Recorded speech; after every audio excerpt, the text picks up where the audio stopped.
All right, this episode, we're going to talk about thresholds and going from one season to the next season.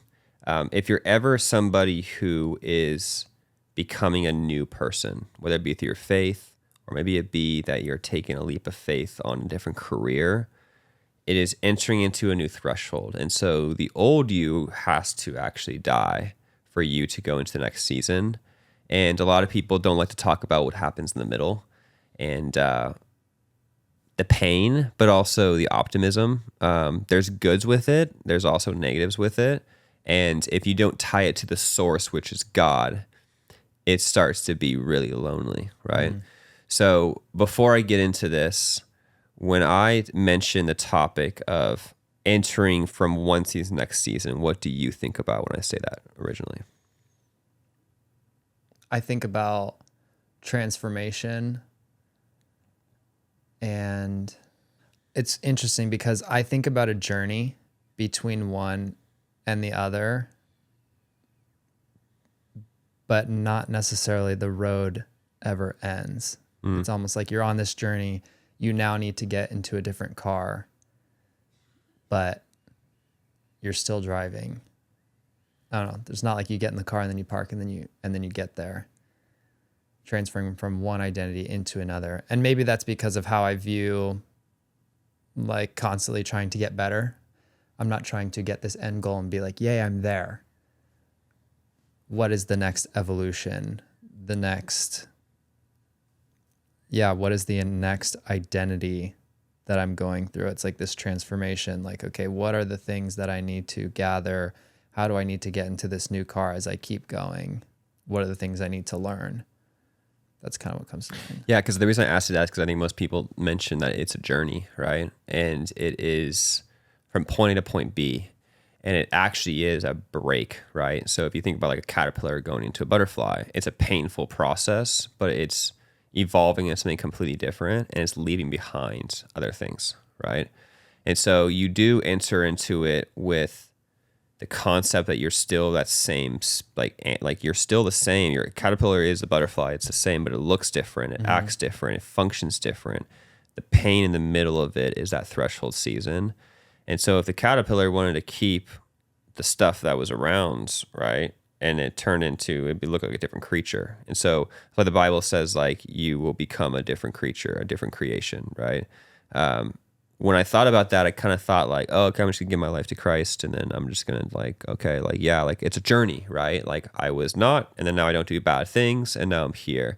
What I wasn't prepared for is it literally is a renewing of your mind. And so before God, it was, hey, I'm cool to rock with God if he is my genie in the bottle. I'm cool to rock with God if I need him and he shows up. I'm cool to rock with God if he allows me to get contracts and deals. I'm cool with God if he does something for me, right? And that mindset is a different mindset than the mindset I have now. The mindset I have now is I'm cool to rock with God, period. No matter what. I'm cool to rock with God when things go wrong. I'm cool to rock with God when things go good. I'm cool to rock with God when things are indifferent. So what does that actually mean? Like, what is that mindset shifts? Well, if you put an asterisk on that, I'm cool to rock with God, period. But if I don't have money, I'm not really cool to rock with God anymore, right? It's like, okay, well, what's your idol? What's the driving force? Well, money. I'm cool to rock with God unless I don't have money. Okay, so then that becomes your idol. So when you want to rock with God and you want to go with God, you have to make God the actual thing that you have to surrender. That's what people don't realize. Like surrender is full. Like, God, no matter what you do, I'm a man after your own heart and I'm going to roll with you. I'm going to ask questions. Like, why are we doing this? Like, why are you not blessing me in this, right? But I'm going to trust that you are going to be there for me. And that is the new creation. Now, a lot of that sounds good. It sounds all warm and fuzzy. You've heard that before in the church, and people are just like, new creation, just trust God. Like, you've heard all those things, right? But what I was never told was, okay, you're going to be tested heavily then, right? Like, you're saying these words that you want to do, but let's see if your actions actually back that up. So, okay, you got money right now, so you're coming from a very safe spot.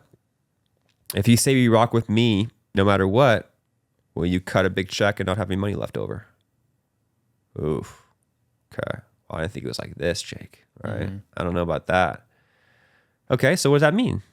That means that you'll roll with me, but there's a certain level of tie you have in this old season of like, but I need to keep my money, right?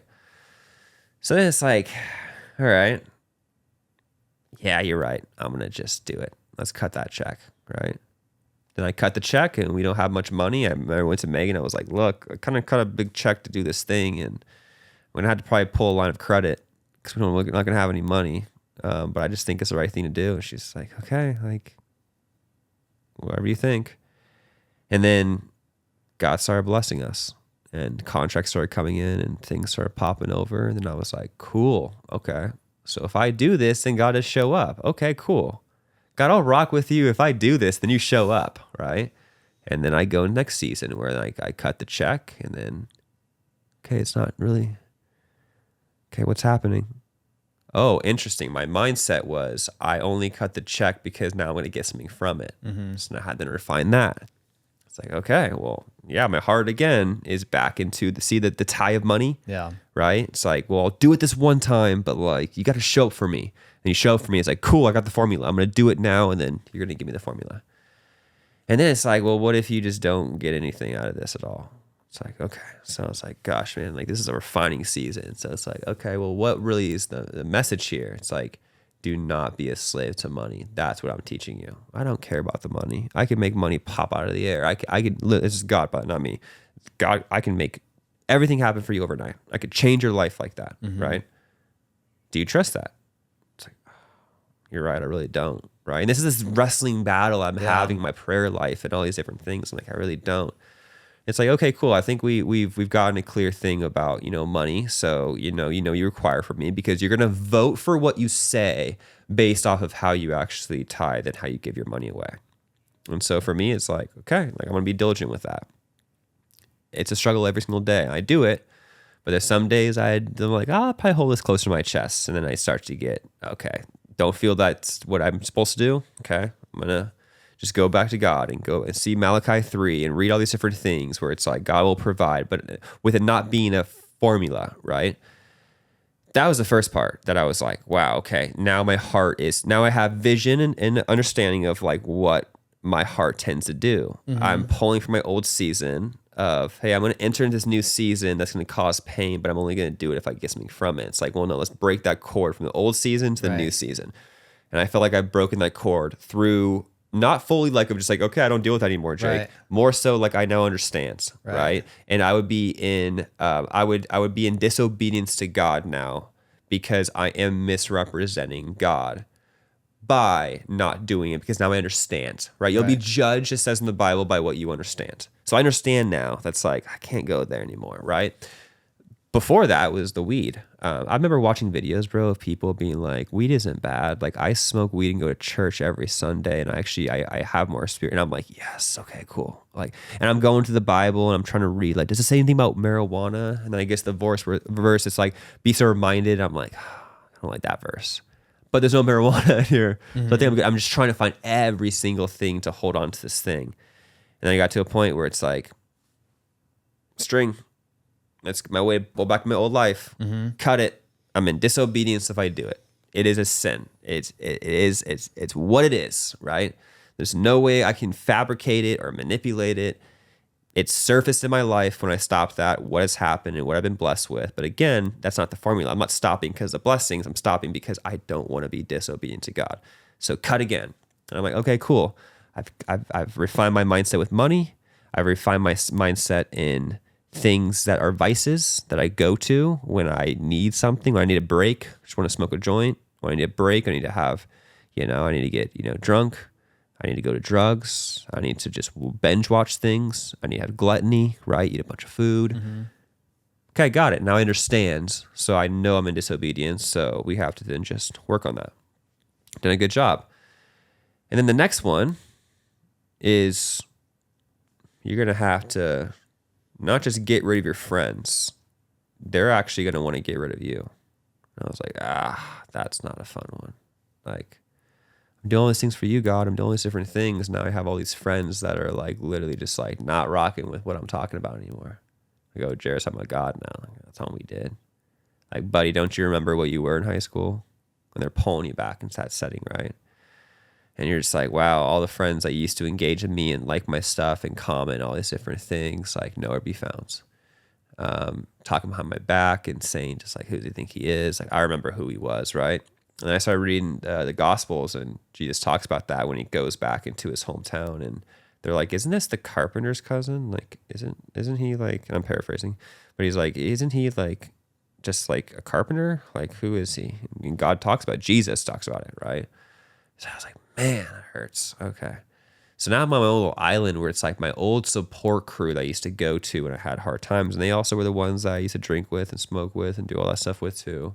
And not only is it me being like, because it's probably easier for me to be like, I'm going to cut you off. It's my decision. But they cut me off. And so it was almost like it's an easier process because it's like, hey, I don't want to rock with him anymore, right? So that started happening. And I'm like, okay, like, that's a bummer. But that actually cut off itself, right? And the podcast starts doing better.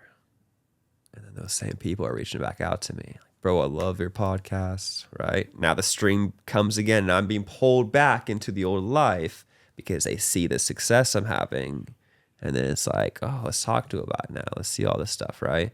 And so then it's like, well, okay, I kind of feels good to be seen again by people because you kind of feel very lonely. No one talks about when you go through the threshold season how lonely it actually is, right? It's like, I don't really know how to articulate it, but if you've gone through a threshold season, you're realizing you're like, oof, like it's you're breaking the old way of what you're doing, and so you're going into a new time, and you're just like, you have uncertainty, right? It's so alert. It's almost like going to like a new school, right? Where it's just like day one, it's just like a lot. It's a lot on you.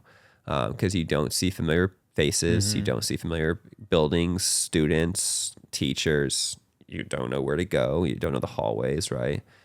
And so like that's what it feels like. We're just like, I have to trust again that the threshold season is for the right reasons. And again, if you don't tie it to the source of God, do you see how easy it is for you to be pulled back into your life? And so I think about the people that get pulled back, because a threshold is not just God. Right, I think some people make that mistake. It's like where it's like, okay, Jared's talking about God. I'm like, yes, I'm talking about the real source of how you can go through the threshold and how you can stay. Because God talks about it, crucify the flesh and you become a different creation, right? A new creation, a better creation. You go through a threshold season in business, right? Where maybe you lose your whole entire business and you've realized, wow, I did not know my finances. I did not know how to lead. I did not know how to do any of that stuff, right? And so then what you do is then you're like, well, I need to become a different person. I need to become a different leader. I need to talk to people differently. I need to understand my finance differently. I need to become a new business owner, right? That's threshold season. But what happens is those ties of the currency of Babylon, of money, are always going to pull you back. And so then your happiness is reliant upon the money you're making or the money that you're not making. And so then you're only happy when things are going right and then things are going wrong. When it's with God, you can still find happiness and grace when things are going wrong. Because if you literally just change your mindset to like, God, what a blessing. Because what does it say in the Bible? It says that he disciplines those he loves. And he's also near to the brokenhearted, right? So it's like, okay, like you're here. Like you're teaching me something. I don't know what it is, but every single thing in my life that has been a negative, I look back on it, I'm like, wow, what a blessing that was. So now I actually enter into that phase. Even though I can't see it, I trust the person who can see it. I'm just like, you are bigger than anything else, right? So business and marketplace is so much more spiritual than people understand. You literally are a second away from losing everything or a second away from gaining everything that quickly. Right? Like literally, we could get a text right now from a client that's suing us and we could lose the whole entire business. Right. Like that. We can get a text from a client that can give us a huge contract and then we can be rich overnight, right? Now, what's the difference of that? Is that because, well, you can say like, oh, well, you do like, well, we did ads, we did these things for us to get these things, or we did a bad thing for that. Like, sure, you can manipulate the whole entire thing, but also we've seen God show up in this podcast. We've seen God show up in these things that I can't explain, right? It's not by chance that like we start this podcast and it's been a big investment for us. We rolled the first like 5-6 episodes about business. And I told you like, this is a funnel into my coaching program. And I'm doing what Jared does, which is like systems and everything else, right? And then we get with Rick, and then I'm just like, well, we talked about, I want to talk to Rick about business and his money, and that didn't do very well. And we talked about God the whole entire time. And I'm like, wow, this is like turning into a God podcast. And like, I'm not that guy right now to really run this God podcast, because like, I'm still kind of struggling with stuff personally. And like, I don't feel like I should be doing this at all. And then all of a sudden it was like God refining me and giving me a vision of like, this is what I'm calling you to do. And it's like, I really don't want to be this God guy. Like that's in the past. Like I don't want to do this. Like I know what's going to happen if I go this direction with the friends and people that know. But God, like you keep on being persistent about like you want me to change this business podcast into more talking about God and tying in business. Right. So I was just confused and I was holding back. And then all of a sudden the numbers go crazy. And I'm like, whoa, okay, I'm seeing the impact now. Like God, you allowed me to have a podcast and an episode that went crazy. And you allowed me to see what it was. And it wasn't, Jared, I never asked you to be the person that leads this podcast, but you're my vessel into these other people like a Rick, other guests that we've had on, right? For them to show their stories and you to ask questions and you to guide them to help people. See how it becomes selfish where it's like, well, if I was like, well, I want to be the reason why people look at me and say, Jared, your podcast helped me. Now I realize that every time I pray about this podcast, it's like God used this podcast to help other people. You look at all the episodes with Rick, it's not, oh, I loved what Jared said. I love what the host said. It's all Rick. And that could be ego for me, right? That could be the old season. I'm just like, wait a minute, my name's on the podcast, right? Nobody's saying they like me at all. Nobody's giving me the credit they're giving Rick. God's like, I never asked you to do that. You are a vessel. And are you going to be happy to be the vessel to do this for my kingdom? Because again, where is your heart at? If it's egotistical, it's about you, you're not going to build this thing the right way. It would just crumble like everybody else's. But if you just be diligent with me and I will open up guests for you, I will do all the different things. I will allow this to be nurtured. I will bless you abundantly. I will bless you with all those different things, but you have to get rid of this ego. You have to break this threshold. And that's hard for me, bro, because I've never been a Robin. I've always been a Batman. And I've always like looked at myself as like, I'm the main guy, I'm the main character, I'm the boss, I'm the CEO, I'm the top athlete, I'm this, I'm that. And then all of a sudden it was just like, sure, you can be the best player in the smallest pond, but do you actually want to make a ripple effects in the pond and no one knows it's you and everybody realizes it's me? And are you the one that wants to point to it? And I was like, bought into it. Yeah. So this is a course of months, bro. And you see me struggle with it. I've shared things offline and you see me just go like, get aha moments and God's been there, then he hasn't been there. And then it's been wrestling nonstop. And now I feel like I have this clarity of why I am going into this threshold season, because some people are in the period where there is the hardest periods when you don't have an answer from God. And you're just like, I got a text from an old best friend that just like sent me a nasty text about just like manipulating like this podcast when we're doing it for. And he was like talking crap on you too. Just like an evil text. I'm like, this is demonic. Like, this is like, where did this come from? Like, I've been talking to this guy in 5 years. And he was just like trashing me. And then he threw you into it too. I'm just like, dude, what is this, right? And I wasn't in the spiritual battle at that point to be like, what is actually happening in this? Like, why is this happening, right? And I then go to God for it. And I ask myself, I'm like, well, did I even ask God? Did I even ask God what he wants us to do with this podcast? No, it'd be you walking in and me being like, okay, bro, here's what we're talking about. It was nothing with God. It was never the conversation we have now where it's like, let's pray. Like, what do you think, Jake? Like, and you're like, well, what do you think? I'm like, well, I think God told me to ask you what the podcast, like, okay, well, let's do this. Like, okay, cool. Like, it's so much different because it's like, we don't have notes on this. We're just like, God, just show up. Right. And if this flops, I'm going to check my heart to see if it was something else. And if it wasn't, I don't know why it flopped. Like maybe like you just didn't want to use this, or maybe this is used later on. Like you use it. Whatever we're talking about, like hopefully the Holy Spirit's going through my mouth and hopefully it impacts somebody. And maybe it's not supposed to impact millions or thousands. Maybe it's supposed to impact one person. And that's good enough for you. We can't see that, right? Yeah. And so I don't think many people understand the actual process of the threshold season, which is not comfortable. You're dying to your old self. And once you start to have the vision and clarity, you also have this interesting thing that happens where you know that you can never go back. And that's where most people then say, I want to go back. Because I know that we're doing this podcast, and the way that I think I told you, we're not going to look at the numbers for the first year. We're just gonna get consistent. We're just gonna post every week. We're gonna put shorts out. And we're gonna just do the work. We get to a point where this podcast gets where I think God will take it, and now privacy becomes a thing of the past. Now I open up not just my life, but my vulnerabilities. And that's why I always tell people, don't share from a place of an open wound, but a healed scar. Because if you share like this with an open wound, then you're going to get people hating you and you're going to feel it, right? If somebody then starts talking trash on me about like, well, you're like, can't believe you smoke so much weed. It's just like, bro, I'm already healed. It's like, I get it. I can't believe either. Like, let's talk about it. Like, I can't believe it. Like, I really can't. I got more stories for you too, by the way. Like, I'm my biggest critic on that stuff, but God's taking the criticism away from me now, right? Like, that's what I'm talking about. Because if it was me, different story, right? So if you're somebody going through a threshold season, you're somebody starting a business, and you're somebody that's like, I feel like God wants me to do this, and you're going through things that are super uncomfortable, I encourage you to dive into the book of Genesis and learn about Joseph. I'd encourage you to dive into the book of Psalms and learn about David. Maybe go into 1st and 2nd Samuel and 1st, 2nd Kings, learn about Solomon. Read Proverbs for wisdom, which is Solomon, early wisdom. Then 1st and 2nd Kings is his reign.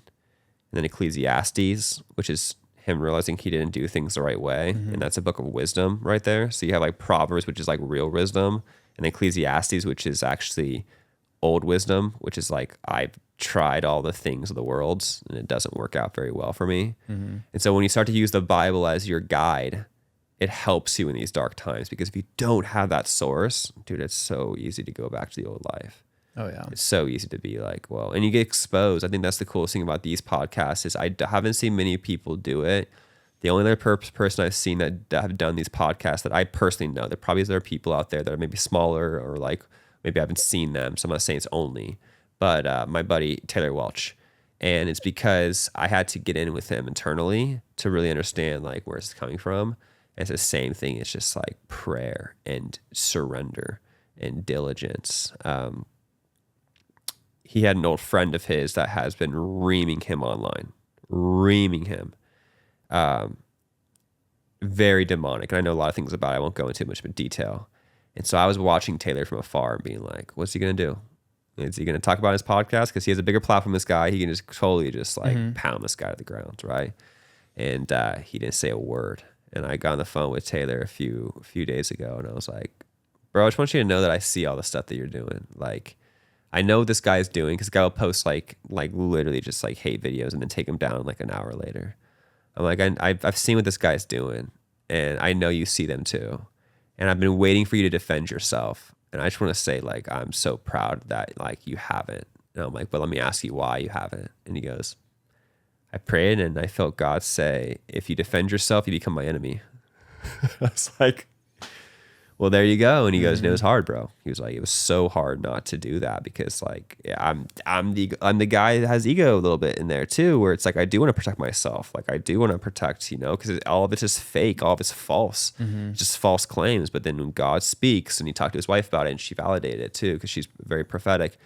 And he was like, gotta listen to God. And so that's the hardest thing, is when your flesh wants to do everything on something, and then you have to listen to God. Where does your master lie? And you will be exposed on every decision that you make. Every decision that is not for God will get exposed, because he knows the heart. The people might not see it, right? But the Holy Spirit will stop showing up to the podcast. You'll see us start to plateau. So it's cool, because the numbers are going to be completely tied to the amount of surrender that I have in this podcast. And we're going to see. So if you guys check Social Blade and you see a plateau in the podcast, you probably will know why, because I feel like God is going to use what he can. That's the last thing I'll say, bro. I think people make the mistake of thinking that God needs you. Like, have all these resources. I can do, like, God needs me to do this. Like, he can pop up somebody else, right? Now he's given you something that he wants you to steward, but he will give it away to somebody else so quickly. And it's because, like, he's not going to stop his mission. It's not going to stop what he's building. It's just like, hey, like, it's just like your son. Do you want to take over my business? Yes. Okay, cool. I just need you to show up and lead the team. He doesn't show up on Monday. Okay. Do you want to take? It's not like God's like, nope, done, right? Sometimes maybe, but not always, right? Usually he's a lot more patient, a lot more graceful. You want to show up on Tuesday? Doesn't show up. Okay. Do you want to show up on Wednesday? Shows up. Okay, cool. How about Thursday? Doesn't show up. Friday he shows up. Hey, I gave this over to Chris. Like, what? What do you mean? It's like, I gave you chances, right? So again, it's like God knows your heart. So it's deeper than just like the external actions that you're doing. It's the behind closed doors. Are you anointing the podcast? Are you praying for what you're speaking about? Are you letting the Holy Spirit flow through your mouth? Are you sitting there trusting that, hey, I'm used to planning out every single question, every single podcast, and God says, don't bring your iPad out for these episodes, and I don't know what you have to talk about, and I'm in the pool before this podcast swimming, just being like, God, like, what am I talking about? And then all of a sudden I'm walking up and I get those two topics, and then I feel God say, like, just ask Jake. Before that, ask Megan, and then ask Jake. Ask Megan. She says the same thing that you said. I'm like, okay, let me ask Jake. You validate it. It's like, okay, let's roll with it. Not too sure where this will go, but I'm also exercising my free will, and my free will can choose me or it can choose God. And I'm choosing God right now. And it is hard, and no one talks about how hard it could be. So, any last thoughts on that?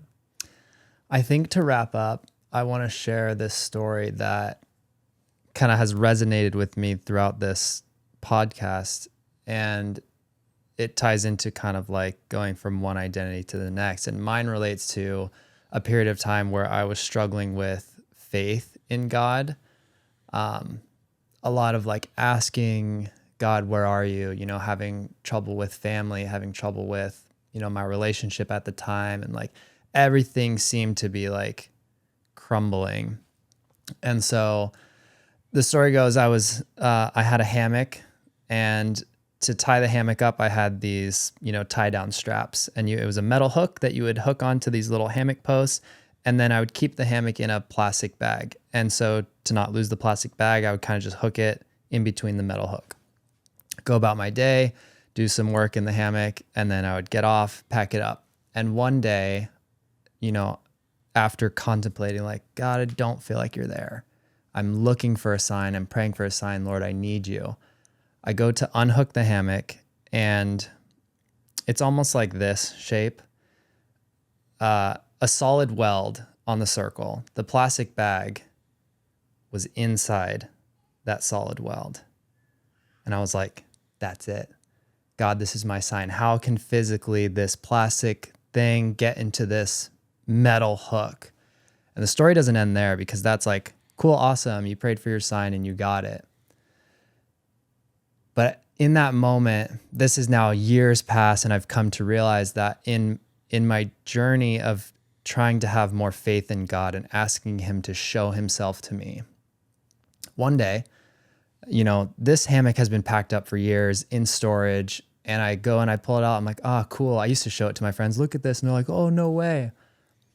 I noticed that there's like kind of a wax coating on the weld, and I see the tiniest little crack in the wax. And I thought to myself, with the weight of my body on this thing, is it not a solid weld? But it, you know, the way it was manufactured, it's just so close that you can't tell. And I instantly was like, God, was that you? Or is it God telling me, do you need a sign to have faith in me? Do you need me to show you? Because I'm going to be here regardless whether you feel me or not. Are you still going to have faith? I never checked. I never checked if it was a solid weld. I get the chills just thinking about it. because I don't need to know if it was a sign. And so that was kind of my transformation of searching for faith and searching for God to now going on the other side. And it's a constant, it's a constant thing, like asking myself, Lord, where are you? Lord, guide my steps. I don't know if that weld is solid or not, but I'm going to have faith. I'm going to, not go back to my old ways of questioning you. I'm going to have faith that you're going to guide me in the right direction. So good, bro. So good. And one thing that I've learned too is, Rick told me this, and this changed everything, is it's not a discipline walk, it's a love walk. And so I think so many times, like, we think like, gosh, we're so far, we have to figure this out, do I have strong faith? Do I not have strong faith? And you have all these doubts, and gosh, it's like, I just want to spend time with you. I don't care, like, just come to me brokenhearted. Come to me for everything. Come to me with the goods, the bads, everything. Like, I'm just here to, like, be with you. And so many people want to clean themselves before going in the shower, right? Mm-hmm. And God is like, you don't go to the shower clean. You go to the shower dirty. So come to me dirty. Just come to me vulnerable. Come to me where it's like, God, I don't know what to do. I'm sad. I'm angry. I'm frustrated. I'm mad at you. I'm mad at the world. I'm mad at this. Like, treat him like a real father, because the hardest thing is, I think people don't really recognize that, like, he is our father and he already knows what we're thinking. But it probably hurts him more when we don't go to him, because he's like, I've given you all the tools. I can help you. I'm not going to sit here and discipline you and shame you. Like, that's the devil's job. Like, I'm going to just love you. And so I think if you really start to understand the glory of God, and he will give you signs like that, right? And I think the coolest thing is, like, by you telling that story, the faith actually was validated that you did have faith, because another person would have been like, I just didn't see the crack.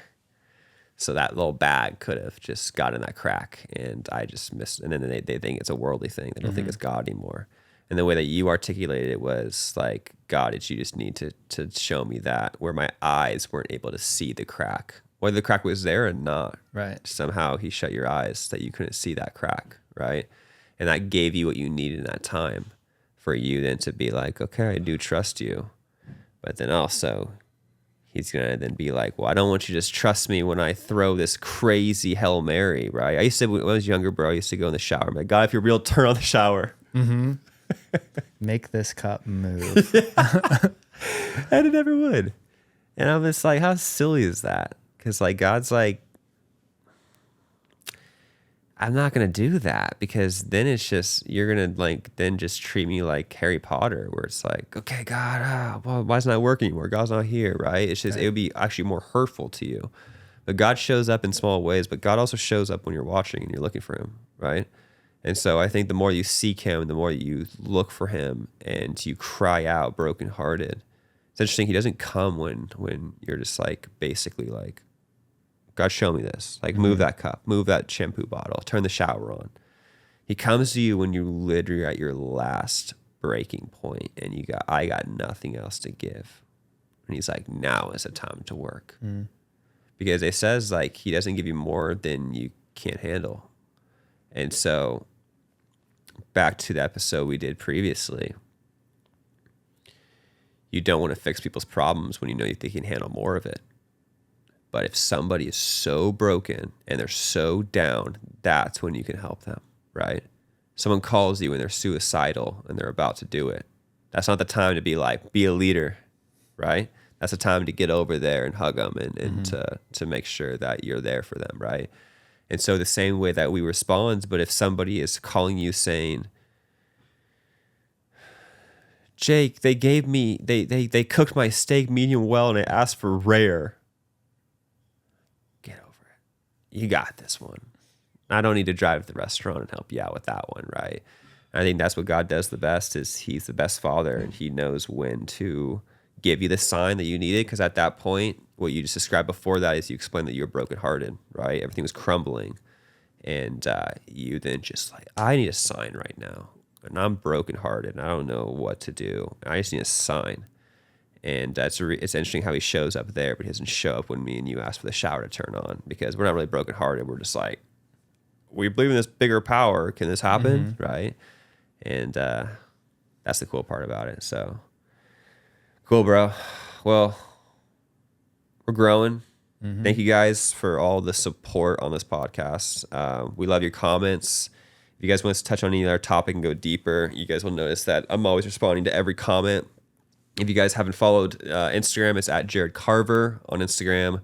We're now posted on Spotify, by the way, too. I don't know if you knew that. Going to be on Apple Music as well. And we're going to be launching a mids channel here pretty soon, which will just be short little 4 or 5 minute clips of all these different podcasts. So for you people that don't like to listen to a full hour, right, that's going to be a great one for you guys to go over to. So we love you guys. We'll see you next episode.